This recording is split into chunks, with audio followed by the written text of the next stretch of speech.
Welcome back to another edition of Gators Game Day Live. I'm Seth Varnadore, joined as always by Bud Davis. Florida's coming off a nice open week, and as usual, that middle of the season open week comes before the Georgia game.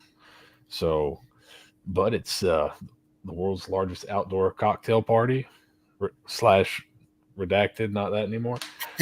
Uh, thoughts, just general thoughts coming off the bye week, coming into Florida, Georgia, which is always one of the oddest games of the year and always a fun Yeah, one. yeah, I'm pumped. I think this is a really good time to be excited as a Florida fan. And, we've got a pretty tough back half of the schedule, and we're about to really find out what type of team this is. We've looked good for the past 2 weeks. I think there's reasons to be optimistic. This is the best Florida offense we've taken at Jacksonville under Billy Napier. And this is the most vulnerable Georgia's looked in a while. So, I mean, there are reasons to feel pretty good about this as a Florida fan, or at least better than you've been able to feel in the past. I still don't think Florida's got great odds here. ESPN's got them at 20%. At my most optimistic, I'd put it at like a 1 in 3 shot. But I think, we're going to kind of talk through if Florida's going to win, what does that look like? What does that entail? We thought through it a little bit. I mean, the path is there for us to win a game that's not just fluky. Like in years past, we've said, if we're going to win this game, it's going to involve a ton of turnovers, a bunch of luck, miracles happening. I don't think we're quite there for this year's game, but Florida's still going to have to play above where they've played so far this season. And Georgia's probably going to have to mess up, a couple times. But it's certainly a potential. And there's things that I like about Florida heading into this game and how we've looked so far this year. What about Yeah, you, I Seth? think I think just looking at the raw numbers, it would appear that Georgia's defense is not quite as good as they've been in years past, especially recent history. Florida's offense has been pretty good at times, but it is the Halloween season, and Georgia's defense reminds me of like Michael Myers or something, where you think it's dead and then it just keeps coming back bigger and scarier. So I'm not I'm not convinced that maybe they're as bad as the numbers would indicate, or not as elite, I guess, as the numbers would indicate. But um, you kind of are what you right. You are what your record says you are. You are kind of what the numbers say you are a little bit. So hopefully that's true and it works in Florida's favor, because I think you've said it a few times on Twitter and other places that this is probably the worst Georgia defense coming into this game in a few years, and you feel pretty good about parts of the Florida offense coming in this game. So and we think that's kind of the matchup we really want to talk about tonight. So we'll spend a little Yeah. deep dive into that. But first, let's talk about the Georgia offense against the Florida defense. A couple interesting things on the Georgia offense. I'm going to throw Bud's play calling sheets for the Georgia offense here on the screen. A couple things stand out. The ones that stand out to me, especially after watching them a few times, is how little they are running the football this year. Yeah. 36% of snaps are designed runs. I mean, they're throwing the ball. Even in the Texas game, Carson Beck threw the ball 41 times. Now, they didn't throw for a lot of yards in that game, but if you told me kind of they're going to throw 41 times, it wouldn't have sounded too crazy, because you threw almost 50 times against Mississippi State. You threw 50 times against Alabama. They use the quick passing game, I think, is an extension of the run game. I'm not Yeah. sure if that's to do with anything up front, if they're not super confident in their front, but you can see a lot of screen throws in this offense. And that's they've been like that for a while, but a lot of screens, good amount of running back targets, throw the ball to the tight end a little bit, but 20% screen passes, that's something they've really been good at in the past few years, and that's continued this year. Yeah, I think you pretty much nailed it. So a couple things stand out.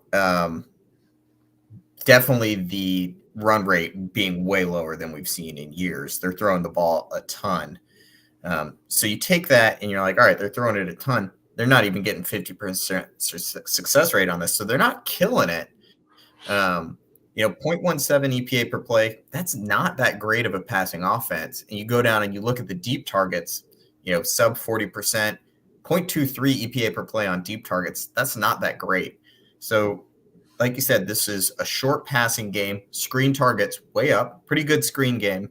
46% EPA just on the positive side. Struggled a little bit against man. I think they've got one good wide receiver. This is an O-line unit that's not quite as solid as they've had in the past. A little bit more vulnerable, especially in the run game. The gap run game, 41% success rate for gap running. That's pretty unusual, I think, for Georgia. They're leaning more on the wide zone run game. 50% success rate, 0.11 EPA per play. But I saw a post today on O-line yards, which is kind of a metric of how good you are in the trenches, and it had it for both sides of the ball. And Florida and Georgia were as close as I've seen us in a long time. This is a pretty, Florida's still at a disadvantage in the trenches, but this is as close as it's been. Florida's coming in with an okay offensive line. Georgia's a pretty good offensive line. And then on the defensive side, they probably got a clearer advantage there, but especially in the pass rush. But it's going to be closer than I think a lot of people think. I expect the Vegas line to come down actually a little bit more. But yeah, it's not quite as explosive as we've seen out in the past out of this Georgia offense. I would imagine some of Carson Beck's thrown a ton of interceptions in big games this year. I imagine some of that is probably reflected in those EPA numbers, right? Like he's pushed the ball vertical down the field a lot and thrown a lot of interceptions. I think, what is it? Is it 5 between Alabama and Texas? Yeah, and that'll definitely hurt, the passing EPA numbers, but the passing success rate numbers on deep targets is awful. And that's something that Florida needs. I think, if they can slow this game down, get it to fewer possessions, don't give up big explosives, it makes this game a lot easier to win. I think that's got to be one of the keys on defense. Yeah, and you see slots are they do have, they have some guys, they have some good players, obviously at receiver, but they don't have that, right now, there's not that guy that's really jumped out as an elite number one stud receiver. Arian Smith plays in the slot a little bit for them. He's very fast. I think he's a Lakeland kid. Dominic Lovett, obviously a pretty good player, has been in the league for a while. Transfer from Miami. I think he's been hurt a little bit. He's made some plays outside. So they have some guys. Landon Humphreys, I think, transferred from Vanderbilt, right? He was really kind of a highly thought of transfer guy. So they have some guys. It just hasn't quite worked out. They're still kind of working out the kinks, I think, from losing good old Ladd and Brock Bowers, a couple of security blankets, kind of. So now, unfortunately, you get to play them after a bye week when maybe they get to work some of those kinks out. But this has not been kind of the death machine Georgia offense that was kind of last year. Yeah, and they're going to have some wrinkles. Our defense is going to have to continue to play well. This is going to be the more multi-dimensional offense than we've faced, in 4 weeks or so. We were facing run-heavy teams, and we played them really well. Now we're going to face a pass-heavy team. It's going to be a bigger test. We're without Jason Marshall. So some guys are going to have to step up. Yeah, and we'll go ahead and put on what Florida's defense is at through the second open week here. But anything kind of jump out at you here that maybe you weren't suspecting? I think one thing that's jumped up a lot recently is the middle of the field open stuff. Almost even with the middle of the field closed on defense, which at the beginning of the year, middle of the field closed was really kind of number one with the bullet. It seems to have evened out a little bit. But both are much better, I think, in terms of success rate than they were previously as well. Yeah, and we've talked about this a little bit. This is Florida being multiple, and one game plan might dictate more cover 3, another game plan might dictate more cover 2 or quarters, and so we see these numbers shift around a fair bit. The middle of the field closed, the cover 3 stuff got absolutely shredded early part of the year. So it's actually nice to see some of the success rate numbers come back down for that to, now we're 37. It's actually, we're a little bit better at the middle of the field close, but man, we just got absolutely torched at the beginning of the year.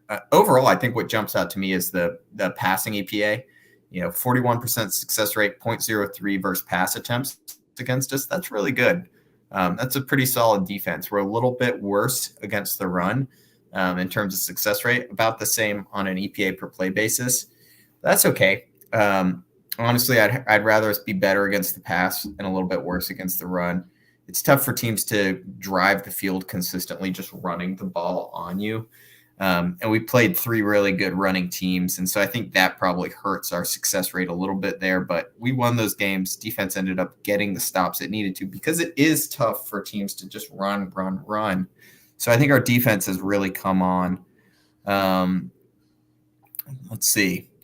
Our blitz numbers still down. They're coming up slowly a little bit, but generally I would say our defense has not been that aggressive. Our sacks and scrambled numbers are pretty good. We're converting pressures into sacks a fair bit.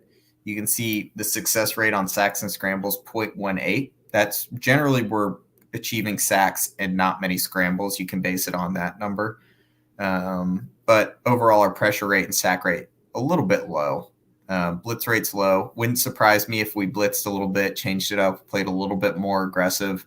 Versus Georgia, really tried to test Carson Beck, maybe try and get one of these interceptions that he is prone to.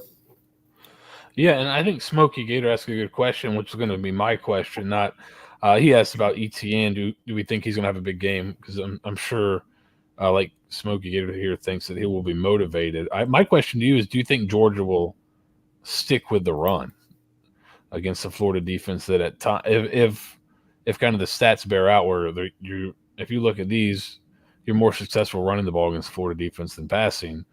Do you think Georgia will stick with the run, or at this point of the year, are they who they are?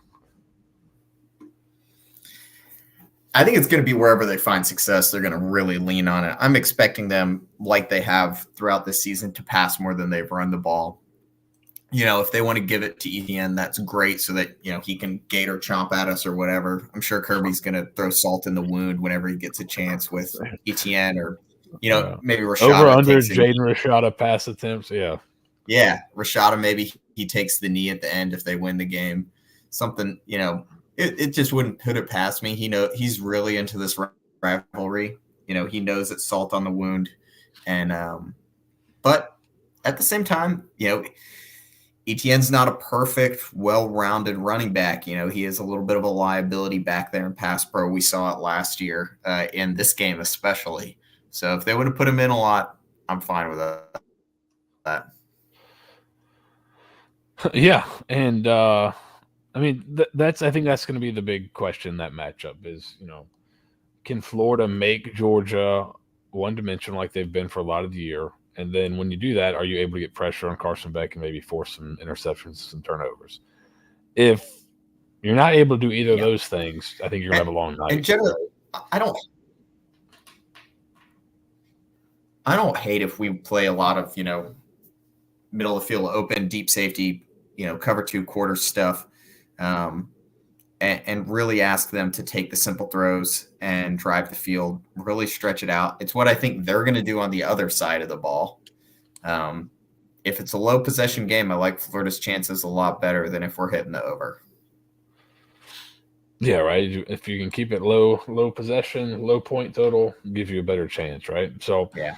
All right, let's move on to, I think, the matchup we're most excited about in terms of kind of the scheme side of it, is the Georgia defense, Kirby Smart's defense against Florida and Billy Napier's offense. Let me put up the Georgia defensive, kind of their play calling sheet so far this year. Vlad, what really kind of sticks out to you here? Remember the second column from the right is success rate. The far right column is EPA per play. I'm going to zoom in so you can see it a little bit better. What kind of sticks out to you about the Georgia defense? I think, everything's light green here. I'm used to pulling up this chart for Georgia's defense, and it's just boom, 2 dark green columns. So, that's really jumping out. And then it's the deep targets. The deep targets are unreal. I don't think I've ever seen that for a Georgia defense before. 44% success rate throwing deep against them, 0.5 EPA per play. They've gotten beat deep a few times, and I don't think we've ever seen anything like that. And then you go up to the pass attempts. And they're on the other side of the positive EPA there, which for Florida's defense, 0.01 is great. For Georgia's defense, that's pretty surprising.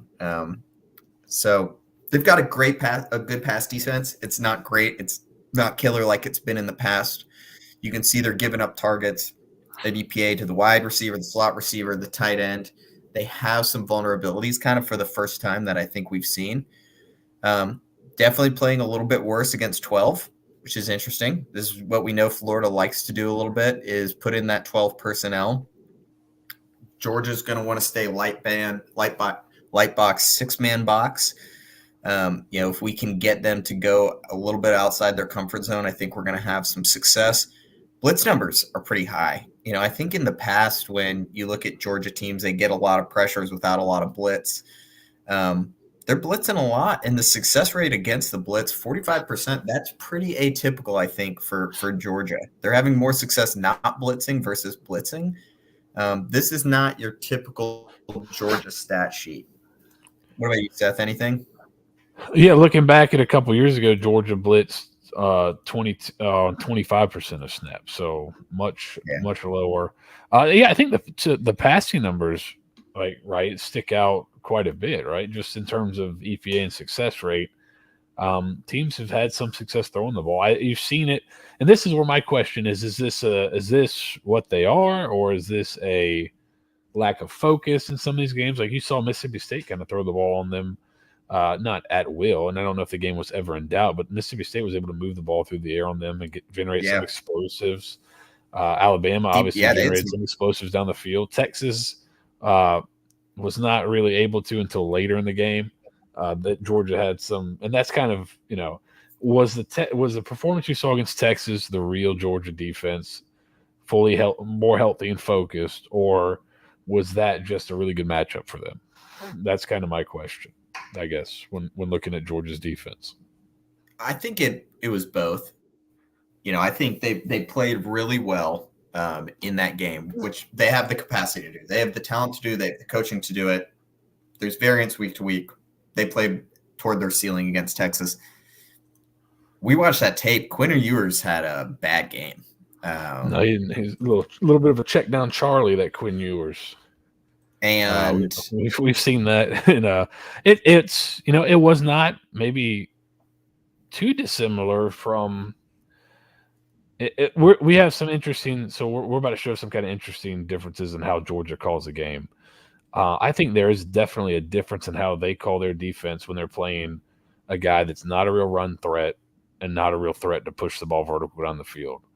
Ewers this year, Mertz last year. They can kind of just boa constrictor choke you out if you're not willing to push it down the field, and if you're not a run threat. It was interesting. You pulled play calling data for Georgia against Florida last year, and also against Florida when Anthony Richardson was a quarterback. And there were some stark differences. I thought that was really interesting. We're going to pull those up. Do you want to look at the Florida offense first before we get into that? Yeah, let's do that. Let's talk about that just a little bit. All right, so let's look at kind of the Florida offense in general here. The passing numbers really sticking out, getting 52% success rate, 0.17 EPA per play passing. That's better than Georgia. We're doing good over there.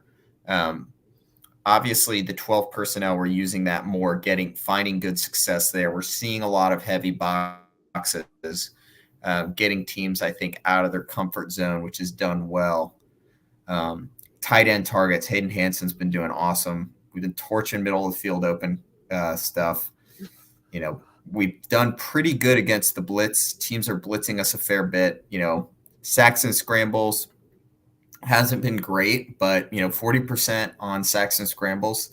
We're doing an okay job of turning pressures into scrambles. I think DJ Lagway especially has done well at that. I think I wish our rushing numbers were a little bit better, but 48% success rate, that's right in line with Georgia's. Our EPA, I wish, was just a little bit higher. We don't quite have a home run threat there. And we've had some really costly fumbles, so that's probably. I think they've had two fumbles inside the 10 this year, at least I can think of. One at the 1 yard line. That's got to be a killer. Yeah. So. Yeah, I mean that's a basically a -7. So Yeah. throw a couple of theirs in there. Yeah, I mean, Anything else, Seth?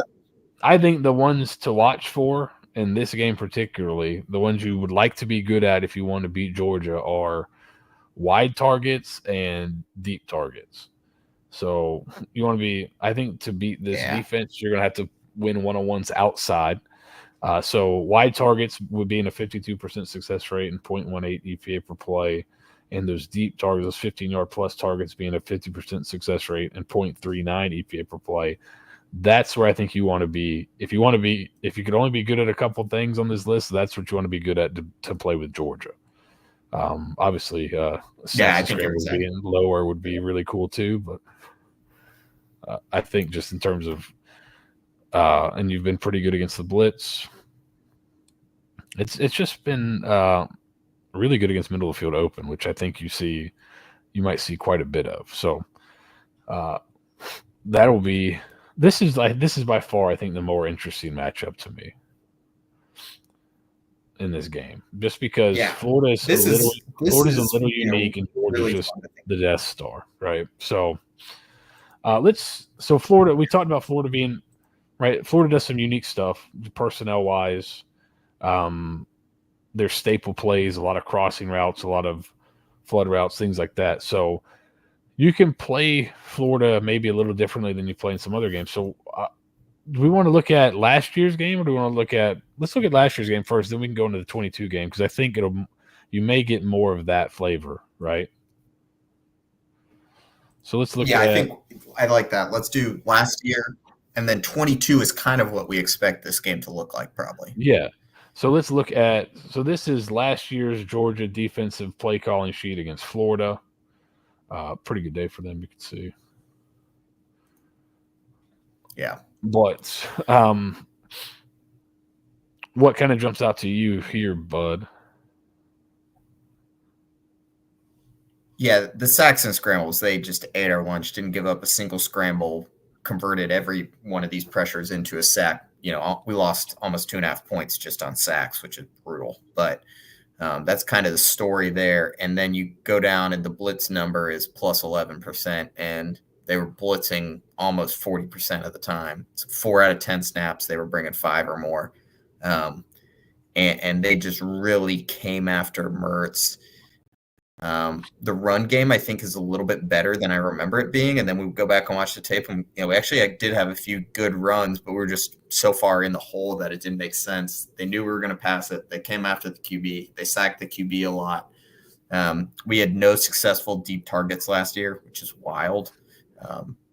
That's just completely shutting down what Billy Napier likes to do, which is explosive passing. Now, that's not what Graham Mertz likes to do. Yes. We did have a little bit of success throwing to the tight end. I think we had some of those curls over the middle that we connected with, the tight ends, Hansen. I think Ricky had a couple of those. And Hanson made a nice But catch for a really, we touchdown late threw a in the little game. bit to the wide targets. Yeah. Yeah. What about you? Anything, Seth? Yeah, I think right when middle of the field open and middle of the field closed, when it's not close to one, it's just like you couldn't quite classify it right. Is that kind of the with that like when there's kind of that there's 36% Yeah. middle of the field open, Yep. so I would imagine there's a lot of kind of Sometimes if we throw a quick screen, yeah. which that may have been a big part of it, right? So just the man versus zone splits too, like a little bit. I think a little bit more man, Yeah. or a little bit, but it was really. I think a lot of this is more interesting juxtaposed, not maybe so much against where they are Yeah. this year, but where they were kind of in the 22 game. So I'm going to throw up. So 38% zone, 31% man, in last year's game, but the game against Anthony Richardson, which is, I guess that's my big question. Do they play Lagway like they played Richardson? I do think they may have different ways to play quarterbacks that can run and push the ball down the field versus a guy that's more like a Ewers or a Mertz who's going to be efficient, quick throws, right? So you notice the thing that sticks out to me is a lot less man, a good bit more zone, right? So keeping it in front of them. Yeah. Uh, so that would be now. Florida's able to get in that game. You're able to hit a deep shot or two, just to kind of the one down the sideline to Henderson was obviously a big play in the game, and obviously Yeah. helps some of these numbers out. But uh, for the most part, you're able to kind of hold Florida down everywhere. But I just thought just seeing a ton more zone. Blitz numbers high in both. Yes, that's what I think you might see. You know, the conventional wisdom, right, is if the quarterback can run, you don't want to play man because you don't want to lose him and let him make a big play. You play zone, make him be efficient, and kind of move the ball down the field. Playing top down on things. I don't know if Kirby can play like that for a whole game, but he'll play like that for long periods of time. I think he likes to be aggressive, but they'll be aggressive in their blitzes and how they stunt and get into a bunch of different things. They do there's the viral clip going around of them getting into like a double A gap pressure against Texas and stimming and stuff. It's just nasty. But to me the interesting part here was that there seemed to be a lot more zone, a lot more willing to kind of sit back and make you work your way down the field, which if I'm playing Florida, that's how I want to play them. I agree. Yeah, I think if I'm Georgia, what I'm doing is I'm going to ask Anthony or DJ Lagway to prove to me that he can beat me throwing the intermediate throw. You know, Kentucky, they were dropping guys into zones, but they were playing, generally cover three deep. We're gonna see a lot more variation from Kirby Smart. He'll play quarters. Why don't we show up some of what we kind of think might happen and how they might, attack Florida specifically with different concepts and schematics. Yeah, some diagrams here. I think one thing we're pretty sure is they're going to blitz on first down. Yeah. Yeah, right, so let's we're look at pretty sure they're going to blitz on first down. So we'll share some play.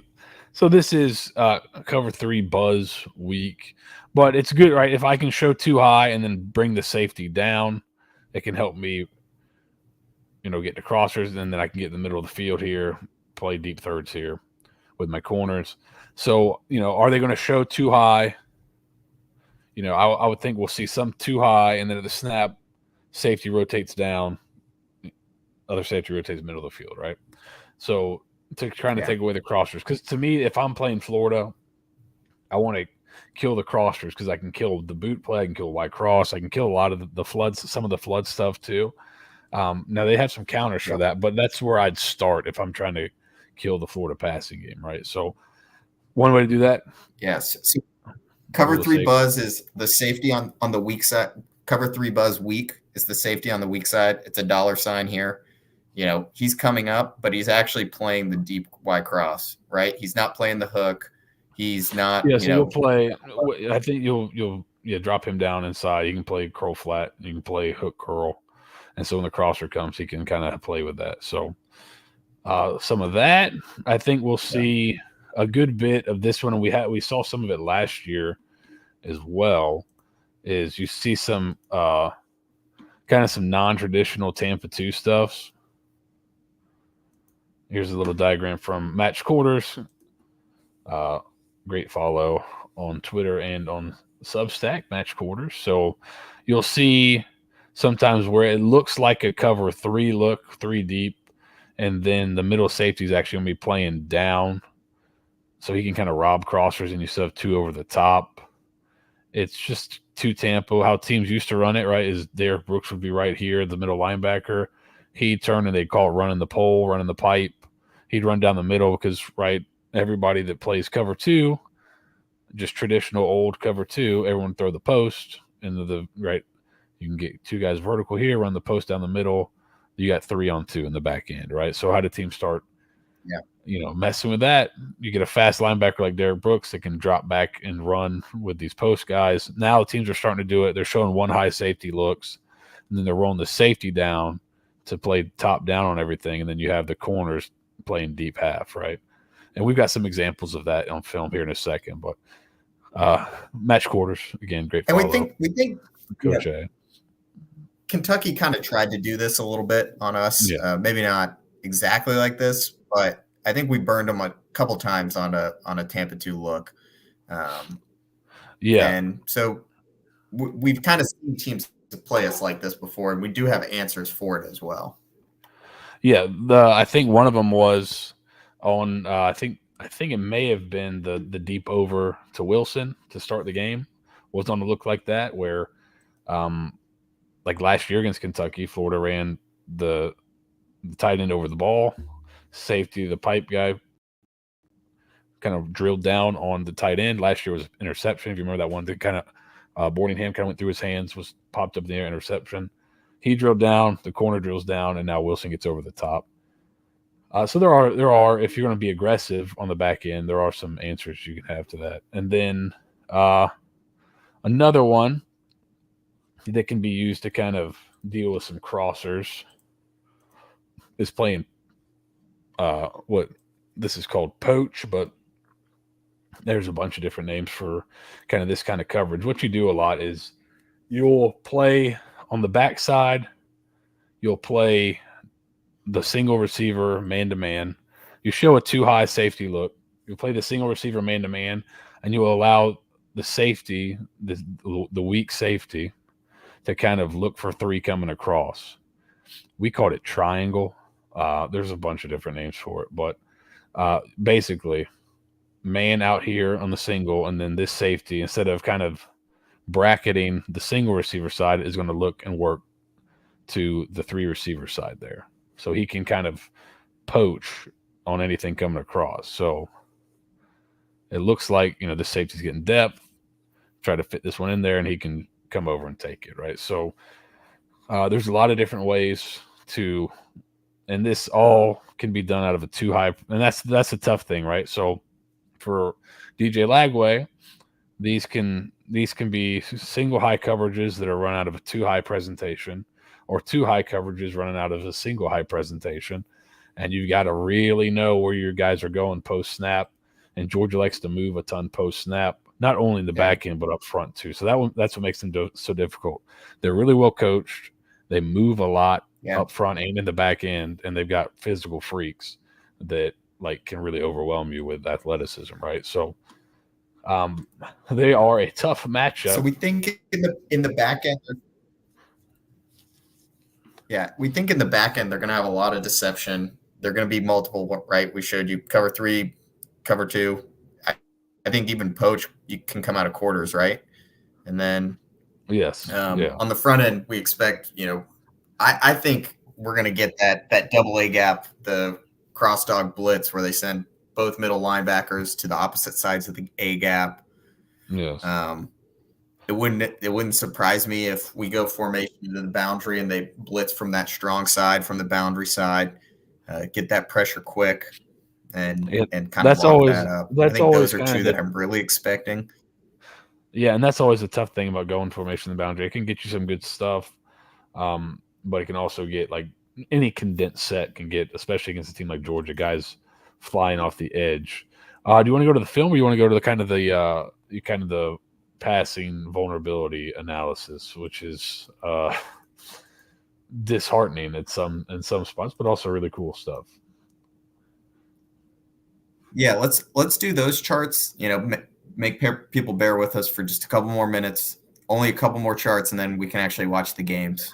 So which one do you want to start with? You want to start with the routes themselves, the locations, or the situation? Let's do the location. I think that one we can. Or wait, let's do situations. Situation's insane.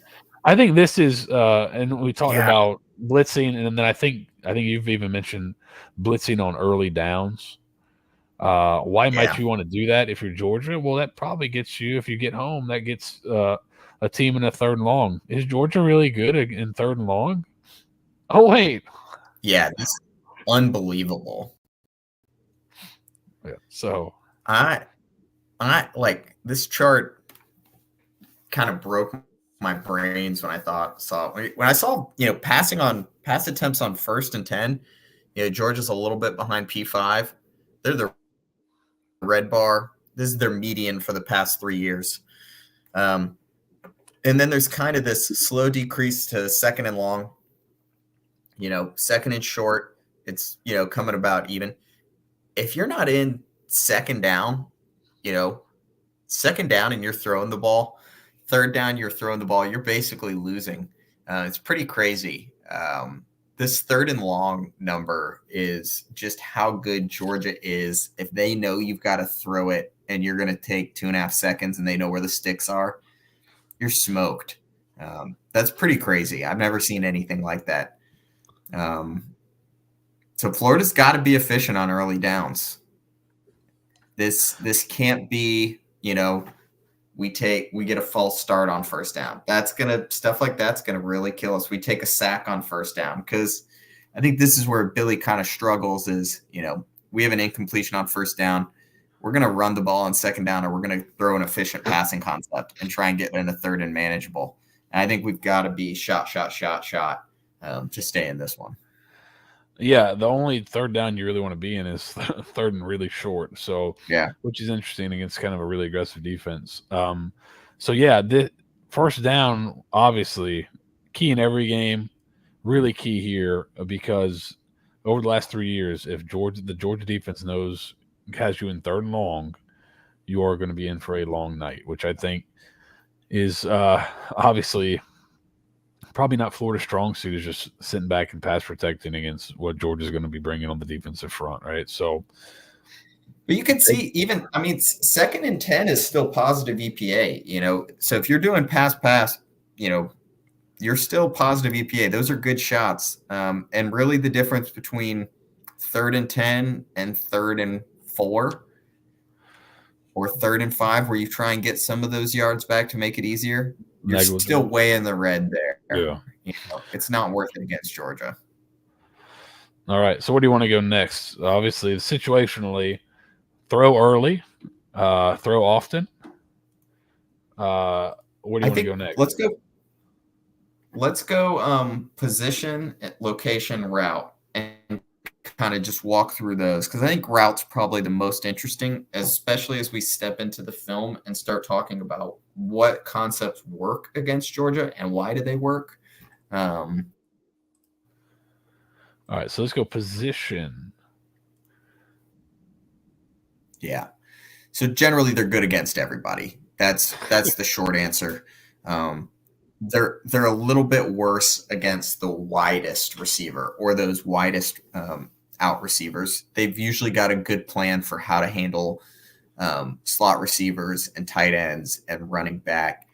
They're a smart team. They don't lose guys. So it's really a lot of times having somebody win a one-on-one matchup or take advantage when they get isolated as a wide receiver. Those are probably where you see the most vulnerabilities, and that's a little bit of an inverse for most teams. And this is what makes Georgia special, is they don't lose guys. They cover guys. They take care of guys that are the 3rd or 4th receiver coming out. Yeah, and we're going to show this is, I think, a lot of this is kind of how they play and their scheme and how they want to defend people.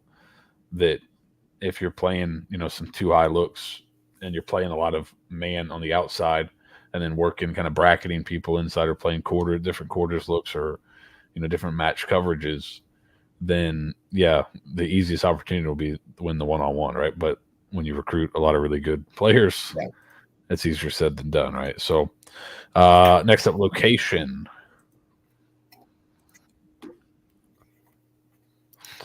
I think what jumps out here is it's always, we want more air yards. That's how you get more EPA out of your passes, is throw it deeper. That requires time. Georgia's good at every distance, but you do see it trend a little bit more with FBS at the 15 plus and 5 to 15 air yard distance than the sub 5 yards. They're really good at taking away the quick game. Screens, they crush. And then sidelines and middle, they're better against those. A little bit, we weaker between the numbers and the hash. And I think that's primarily just a function of, at their core, Kirby Smart is like a cover 3 guy.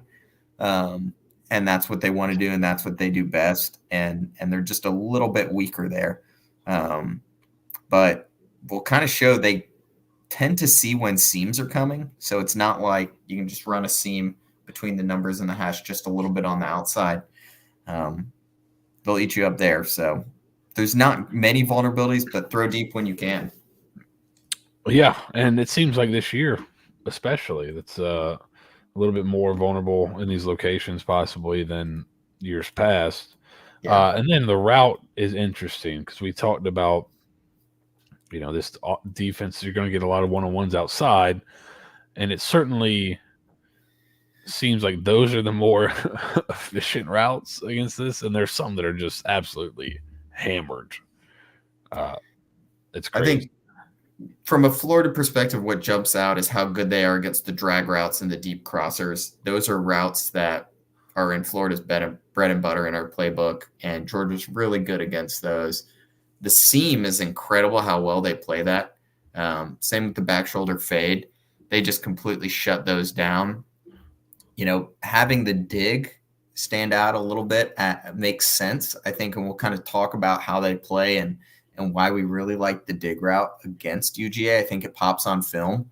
The flat's a little bit positive, and I think that's generally, if Georgia is going to, they don't give up areas of the field, but if they're going to have conflicts, it's generally with a guy giving up his flat responsibility. And in some ways they're okay with that because they are so aggressive how they come downhill and tackle that it's not like they're getting really crushed. But in general, they're great against most routes. I think digs, flat, go routes stand out. Anything, Seth? Yeah, we talked about, in the previous one, like 5, like 0 to 5 yard, like less than 5 air yards are really good. So like all of these screens flat, like they're going to come downhill and make tackles on a lot of these drags. Even so I got an example of mesh against Alabama, and you see a safety coming down from the freaking roof to come down and make a play on it, and they're just aggressive. They pin down on routes. So I think you see that some of these like shots or more single routes where you got to win man coverage, that sometimes you can win there. And that's where you're going to have to take your shots. So like we talked early, Florida's pretty good at throwing the ball down the field. They're pretty good at throwing the ball out wide, to wide targets. That seems to be your best chance against how Georgia likes to play, right? Yeah. All right, so let's watch a little film here.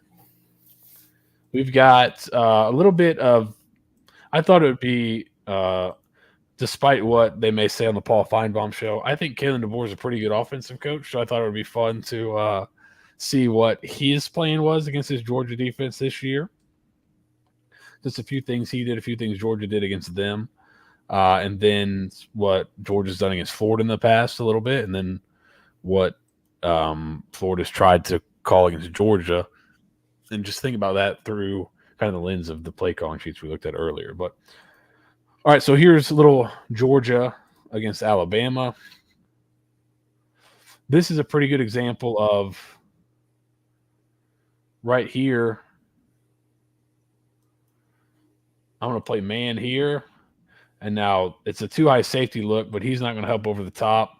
Instead, he's going to have eyes kind of back for number 3 here. Or there's 3 over here. So he's going to have eyes back to this side. It's a poach. Yeah, and it could be, you see, but up top, you got man coverage. So he's got eyes over here. The crosser's coming there. They've flared the back out and tried to see if they can get the tight end up the seam here, but it's really outside. This is where I think if you're Florida, you may get a good bit of this, taking away your crossers. So you got to take your chances outside with that matchup there. Right. Here's one we talked about. This is just a mesh concept. And this safety is going to fly all the way down and make the play here. I'm not, It's wild. So the question, I guess my question here is, what coverage is this exactly? Could this be Could this be a Tampa too, like we were just talking about, where he's playing the flat here, he's dropping a deep half, and he can just go if he sees a crosser, go take it, and he's getting the flat there. But this is a third and 5-ish. Now I believe he's out for the first half because of targeting, I believe. But just to seeing the safety fly down and make the play. But when you're really aggressive on crossers and things like that, things can come open behind. So here, Alabama went mesh, and then the over the ball sit came open, but it happened so fast. They ended up picking the first down up there, but you see how aggressive Georgia was. I thought this was interesting. Alabama did a lot of nub tight end early, so the tight end singled up by himself. They did do a little bit of unbalanced, and then would shift the tight end or just stay unbalanced and run. But here's the nub tight end. I just thought it was interesting. Georgia's front. Alabama's going to run kind of a jet sweep here, and they're So going this is to. so when people ask why we do formation in the boundary, look how much space it opens to the field side.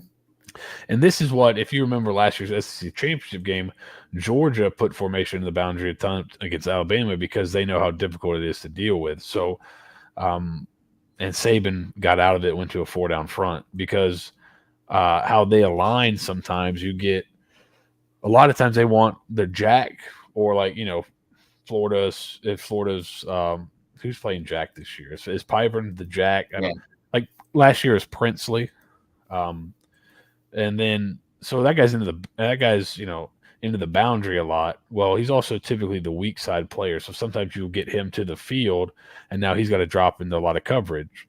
So that gives you a little bit of conflict about how you're going to play, right? Am I gonna keep him into the boundary, or am I going to have to risk dropping him to the field when I drop him into coverage, right? So, or do you have to switch him in the nickel, which teams aren't going to do? So Alabama gets in formation in the boundary and then shifts to a nub tight end look, which is difficult to deal with as well. And then they're going to arc, and then they're going to have the back lead as well for the jet sweep. And Georgia still runs real well. I just think the nub tight end, especially from shifting from the boundary, I thought it was interesting to kind of see that. And you don't really get the front doesn't really change, and you get some good angles. Now they end up arcing here, but if you want to later, I think you get a little, pin and pull with the quarterback, some quarterback sweep. There was some stuff there. So this is kind of all right. You want to beat Georgia, you got to do this a couple times. Yeah, we saw that with Lagway 2022, right? Or the Richardson. Yeah, Richardson. I'm going to do that so much.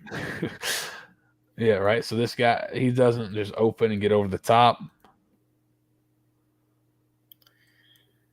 All right, so they're going for formation in the boundary here. You get the man on the field side, one-on-one. Who do you want that to be? Do you want that to be Trey, or do you want that to be Badger? I think it's going to be Badger. Badger, I think, is your X, so he's going to be the single guy most often. I would think Badger's the X. So I think it's going to be him. Which, I mean, from what he's done this year, I think that's not a bad idea. To me, and we'll see it when we look at some more Florida stuff, I think Badger at X is good. Like this, you want Badger here. I would think you want this to be Trey. You want this to be DK. And we'll look at some why you might want that here in a little bit. But it's similar, it's really you just got to take some shots down the field and hit them. Like it sounds no duh, but that's kind of it. So here's last year. If you're really aggressive, taking away the crossers, right? So Florida is going to motion. Pearsall is going to run. They're just going to run Y cross. This spray kind of motion allows them to spray release a little bit, threaten the defensive back outside, and kind of win leverage pretty easily. But see how the safety is at the snap, kind of flies down where the crossers usually come into, right? And then when you run with this here, first of all, you might have that too first, but behind there is the dig the hole for the dig. So, additionally, here's your one-on-one. Right, if the safety's trying to take away the crosser here, and he just sits on this, Post. you can take your shot there too. Right, so they throw the dig, and you'll see a lot. The dig behind the crosser seems to be open, right?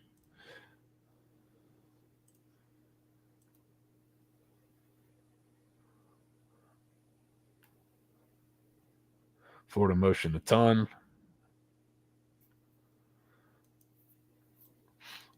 You single high here. Here's a look at kind of motioning into formation into the boundary. Mm-hmm. So you don't get the 2x2 necessarily, but maybe middle of the field here. But I'd say it's shading the right hash. Go spacing right here. Have you ever seen this before on third down? Space. So spacing, slant. This is it's not a new one, right? Spacing, slant. What ends up happening later in the game is this guy starts flying down on the slant. Yeah. So I wouldn't be shocked if that's part of the playing early, but great running catch. Again, that's the single receiver side. Like you've got to win. For Florida to win, Badger has to have a huge game. Yeah, so last year it was Trey over there a lot catching slants, and then I think they crushed him on one, and after that we stopped doing it. I put this in here because I thought this was an interesting to shift into this. If you can get this structure here in 12 personnel, you should be able to run the football. Like, yeah, maybe they're just better than you up front, but like if that's what I'm going to get when I shift into like this double tight, look, I should be able to run the football. I've got 7 guys. I got a ton of gaps here they've got to cover. This should be a great play right here. It wasn't last year. It wasn't great. It wasn't terrible, but like I shift into this, and then I don't really get like, you think you could here to there, bang, bang, bang. Like you feel like you've got some pretty good angles for this. If you can get that one blocked there, you're in good shape. So I wonder if you see some of that. Just hey, like, do you feel better? Can you get in 12 and run the ball? I think you might be able to, just formationally. Here's go ahead, bud. I was gonna say it opens it up over the top, right?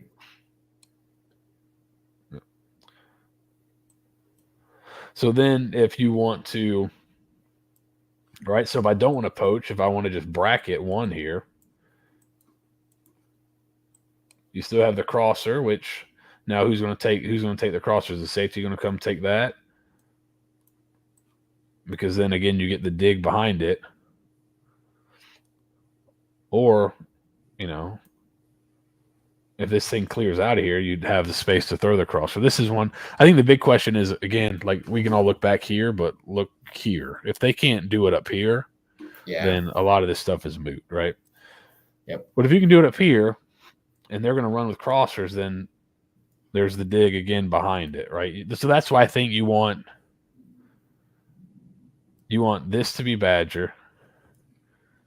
Keep Trey here so he can be the guy that's catching and run. And then if I'm going to have to use somebody as a decoy, well, DK's been a great at running the crosser all year. So if he runs it and they double team him or they really work to take away the crosser, then I may have one-on-ones with my 2 probably better receivers. Yeah. And if they don't, he's shown he's very capable. So I would think that's how it's going to look. Maybe they have another idea. Maybe they want to use Trey Wilson as the crosser guy so they can hit him on the run. But I would think Georgia's really going to try to take that away. Here's another look at, I think, what's a Tampa 2, kind of a Tampa 2 look. Possibly. Or rolling to 3 deep, but I think it's more of a Tampa 2, the way he's kind of sitting. But you see him coming down. He looks like he's going deep half. So you're going to get a ton of different looks in terms of coverage. But again, like if they're going to play really aggressive on the crossers on the Y cross, Find the dig. then the dig behind it should be a good play, right? So then that's what one of your, one of the routes you showed that was positive EPA or pretty, I think it was positive EPA was the dig route, right? So there's another one if you can kind of protect it. So bring in the crossers. It's really like if you know, right? If I know, if I have a tell, when is this guy going to rob crossers or when is he going to, if he's going to rob crossers, you have the post. If he's going to turn and run with the post, then I should have, somebody coming on the crosser back here, right? This is when you get a couple guys, looks like they pop open, but you fumble it, right? This is the kind of part of that really bad stretch there. Mm-hmm. And then I want to go back and look at what did Florida do in Napier's first year with Richardson and how was it different. So they run a little bit of a shallow so not quite a crosser, but instead of just the drive concept where they run a ton, they run a shallow with the dig behind it. Not too dissimilar to kind of what we were talking about. You see there's a back view here where if you just stick your foot in the ground, bang, you can hammer on the dig right there. But they're still almost like that Tampa 2 look, right? Where he's kind of sitting there robbing it. But late in the game, I thought this was an interesting way to get to how Florida did a two-man curl a lot. Make it look like kind of the crosser and then just curl up. Yeah. And then get to your normal curl spot and curl up, right? So it looks like the crosser. As they go to kind of take it away, you just curl up, kind of inside the zone right there, catch it. Just some of the wrinkles Florida pulled out in this game that were different. I think you said you like this game's game plan better than last year's, right? I think just going back and rewatching some of the 22 and 23, I thought Florida did a lot more stuff in 22 in terms of the passing game than they did last year. Last year, I think it was a lot more repetitive, maybe stuff that Mertz liked. This first year, like we saw a ton of mesh this first year. Here's a look at mesh. Same thing, like you get if you can. The biggest issue I think is going to be protection, right? Like, yeah, this pops. If you can hit that guy on the run, you've got a chance. But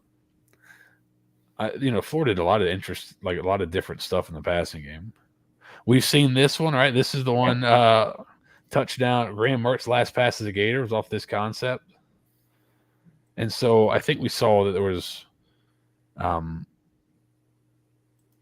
interesting less man, but this was kind of into the boundary off the motion. Needs to go to Montreal there, right? I mean, you're kind of good either or, but a good throw. Yeah, I think we're seeing that's not always for sure all part of the Anthony Richardson experience, but here you've got you end up kind of getting either or. Just put it on one of them. That's one of the good things about formation in the boundary is, I mean, people are like, well, why do you have all the receivers together? You're making it easier to cover. It can get really tough for them to stick with guys. Yeah. Because you want to get pushed up, crossed up. And, if you think it's spacing, you're going to play it one way, trying to run with the motion versus if it's zone coverage, it's a little bit easier. And then we hit them with the verts and it works well. I may have mistakenly grabbed a clip from the third best rivalry in college football, not Georgia, Florida, Auburn, Alabama. But this is an interesting look at I think Florida tries to come to this in this game. I may have grabbed the wrong clip off the video instead of the Florida-Georgia one. But, right, we talked about put this on because Florida did run this against Georgia. We talked about last year playing a safety here and driving on the slant. Well, maybe you can kind of use that to your advantage and run a vert back the other way. Must have grabbed. So Florida also ran a little smash down in that area. And then this was an interesting one. This was like I labeled this as like a change up off of Y cross. With a corner instead of a But post. you got a corner here, so you get the crosser, and then it's kind of like a curl, deep curl, and he's going to run a corner out here, like a deep snag concept, right? almost, yeah, with the shallow. And this is one where you're like, oh, okay, well then you go back and watch the end zone view of it.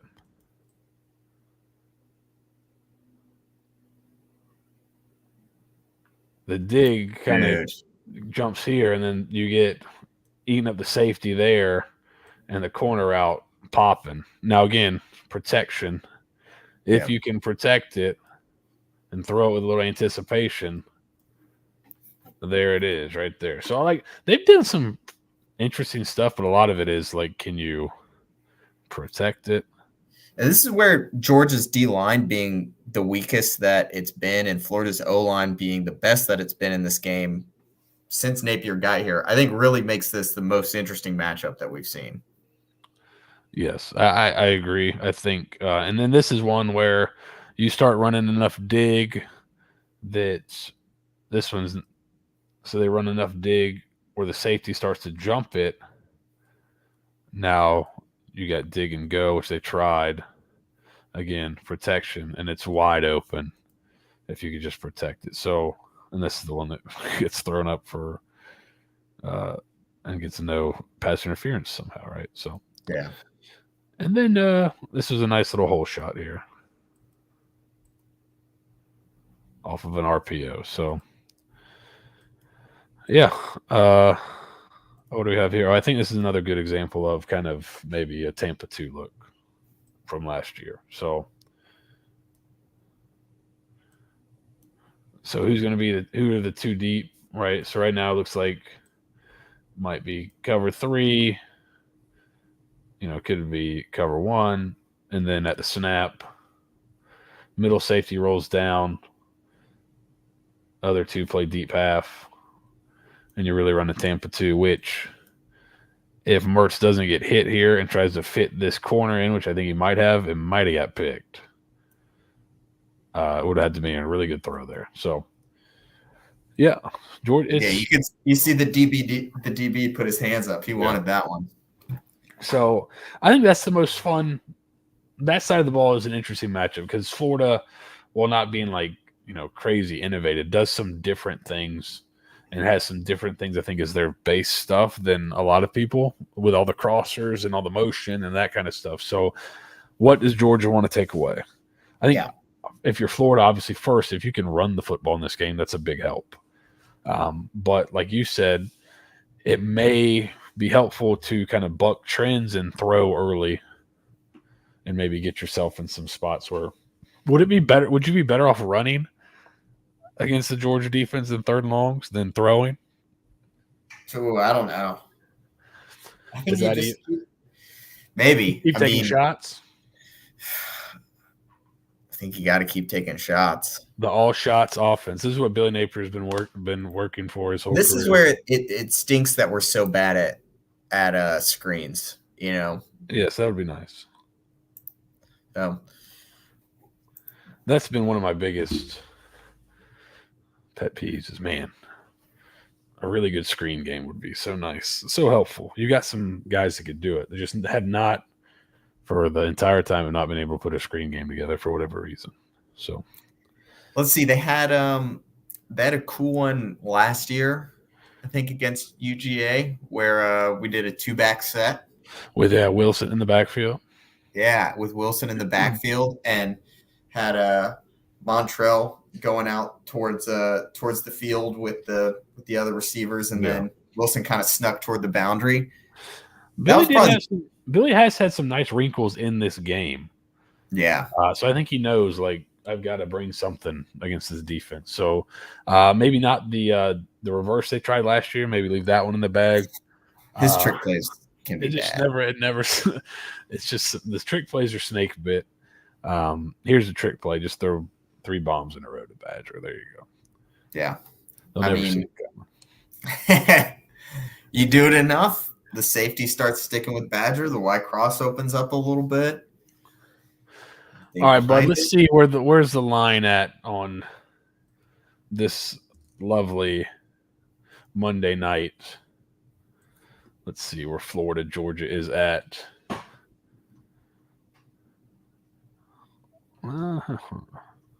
You thought it should be end up closer to 14, I think. I think it could go under 14. It looks like it is sitting at 17 in some spots. So 17. Long way to go. If you want Florida plus 17, if you want Georgia, the best you can get is minus 16.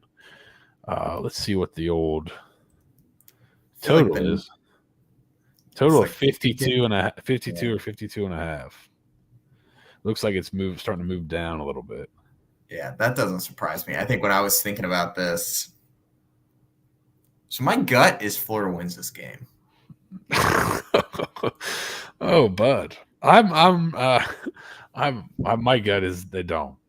Yeah, so I would hope your gut's right and mine's not. But I would just my analytical part of my brain is like Florida's got like 1 in 4 shot to win this at best.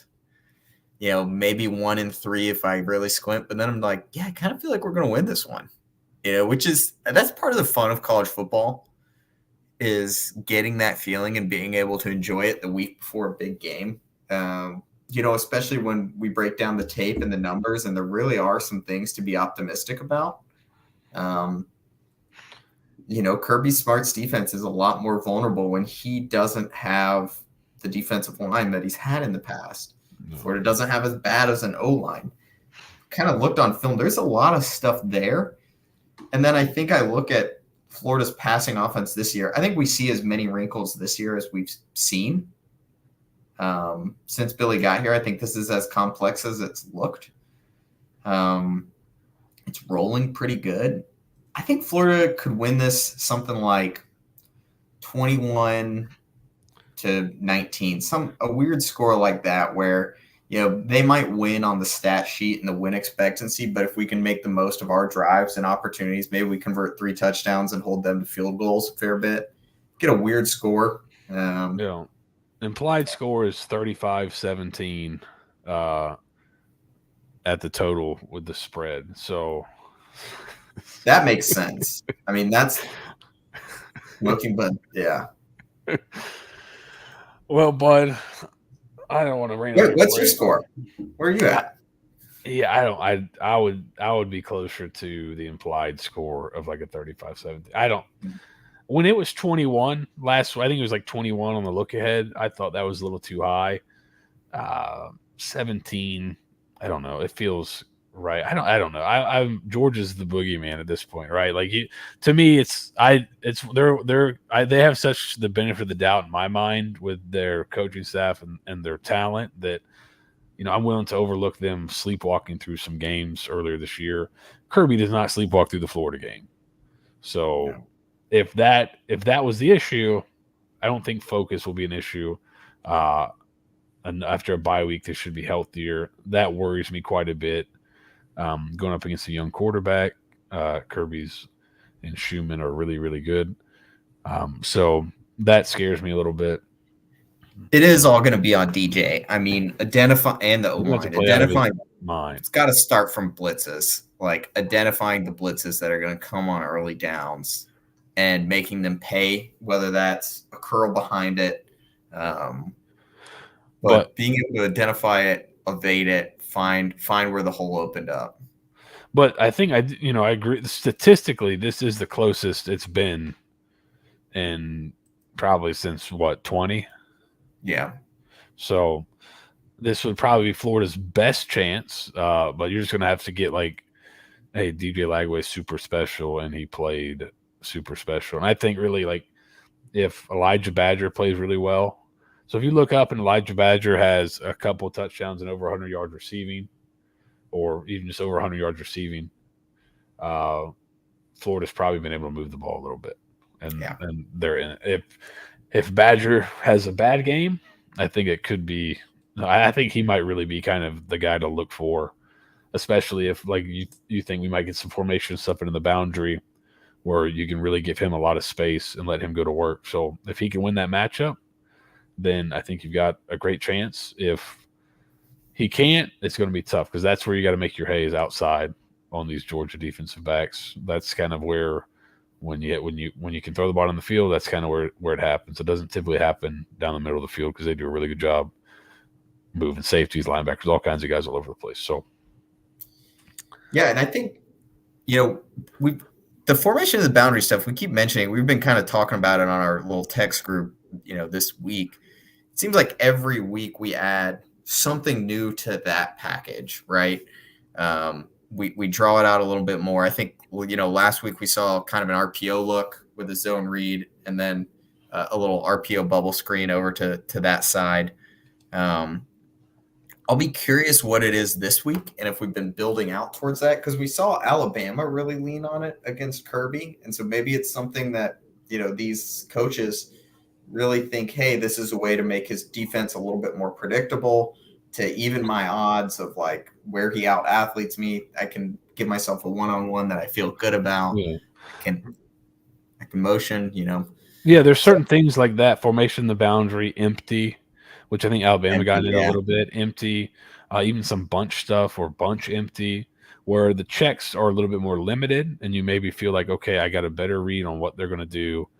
But then you're putting your true freshman quarterback in empty a lot, and he's got to make really quick decisions. But Yeah. hey, man, if he's that dude, maybe he can do it. So it's going to. I think that's why. I mean, we've been talking about it, this side of the ball now for like 45 minutes, but this is really like solving the riddle that is the Georgia defense is really with a true freshman quarterback is really kind of an interesting like how are you going to do it? I think there's ways to try, but it's all easier said than done. All right, bud. Yeah. My last question for you. You said, and I think you're right in terms of like the best chance for Florida victory in a while is this year, just statistically. What is the result that makes you happy or makes you feel good about this Florida team? Does it have to be a win, or are there other things that make you feel better about where they are? Yeah, people will probably say I'm a loser, but I am fine with, man, if this is a fun game and we're in it at the end. Is it really just if Lagway is that guy and plays really well? If he looks awesome and we're in it 4 quarters, both teams are kicking butt, I'm fine with that. Like that, those games can be awesome. This season we're not winning anything this season. Like, so I'm in it for watching cool plays, cool players.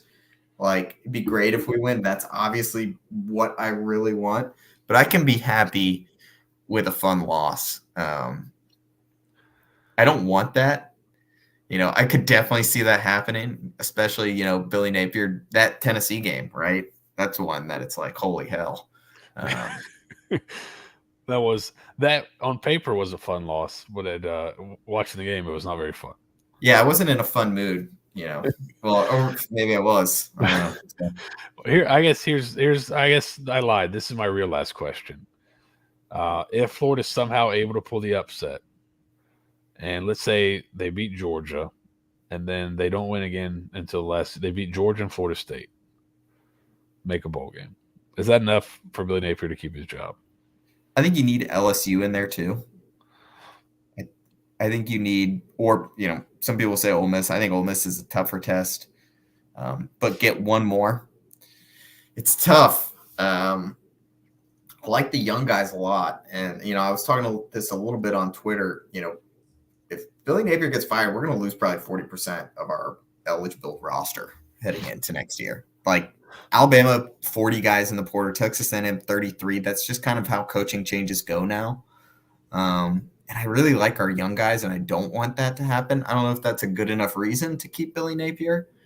It probably depends on the head coach we're getting and then the institutional changes and support that happen behind that. What about you, Seth? I mean, I think if you went into the year and said Florida's going to go 7 and let's say they win the bowl game, 7-6 with DJ Lagway starting 7+ games and beat Georgia and Florida State.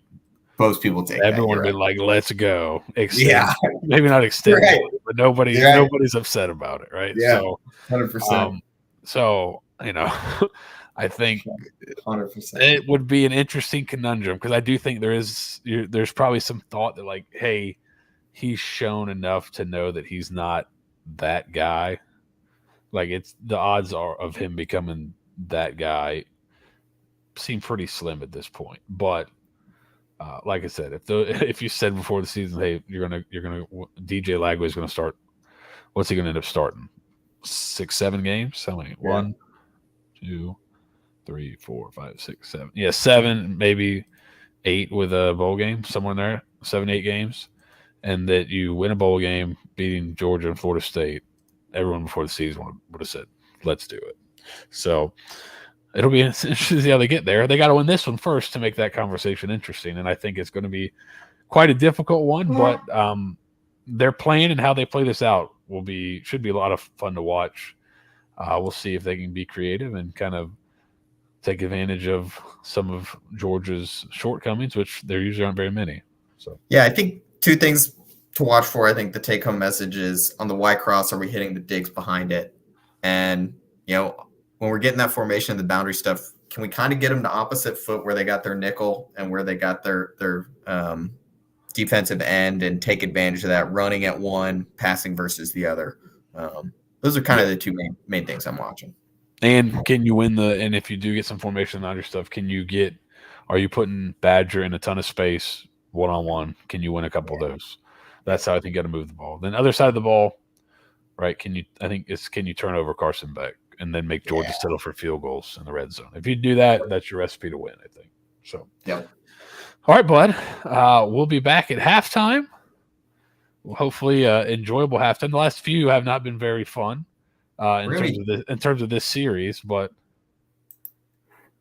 we're going to be talking about how smart we are, how much we nailed this. There you go. Yeah. Badger's going to have 150 at halftime. It's going to be great. Yeah. So come join us at halftime as we talk about how smart Bud is and how great Elijah Badger is, and then we'll talk about the game from a film and numbers perspective. Thank you guys for watching tonight. We'll be back at halftime. Go Gators. Thanks, everybody. Like, subscribe, comments. Yes. Yeah. Let us know. Yeah, let us know what you think the score is going to be in the comments here. Ooh. All right. Go Gators. Go Gators.